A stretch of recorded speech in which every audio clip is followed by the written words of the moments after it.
حزقیل دوسرا باب جو 10 آیات پر مشتمل ہے۔ خدا حزقیل کو نبی ہونے کے لیے بلاتا ہے اور اس نے مجھ سے کہا، اے آدم ذات، اپنے پاؤں پر کھڑا ہو کہ میں تجھ سے باتیں کروں۔ جب اس نے مجھے یوں کہا تو روح مجھ میں داخل ہوئی اور مجھے پاؤں پر کھڑا کیا۔ تب میں نے اس کی سنی جو مجھ سے باتیں کرتا تھا۔ چنانچہ اس نے مجھ سے کہا، اے آدم ذات، میں تجھے بنی اسرائیل کے پاس یعنی اس باغی قوم کے پاس جس نے مجھ سے بغاوت کی ہے بھیجتا ہوں۔ وہ اور ان کے باپ دادا آج کے دن تک میرے گنہگار ہوتے آئے ہیں، کیونکہ جن کے پاس میں تجھ کو بھیجتا ہوں وہ سخت دل اور بے حیا فرزند ہیں۔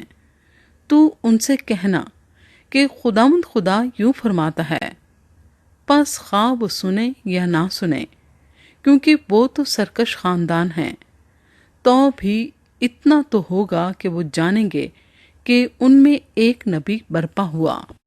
اور تو اے آدم ذات ان سے ہراساں نہ ہو اور ان کی باتوں سے نہ ڈر۔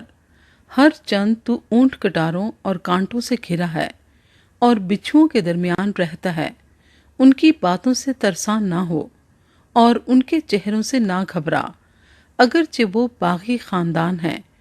پس تو میری باتیں ان سے کہنا، خواہ وہ سنے خواہ نہ سنے، کیونکہ وہ نہایت باغی ہیں۔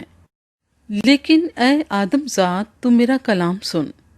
تو اس سرکش خاندان کی مانند سرکشی نہ کر، اپنا منہ کھول اور جو کچھ میں تجھے دیتا ہوں کھا لے۔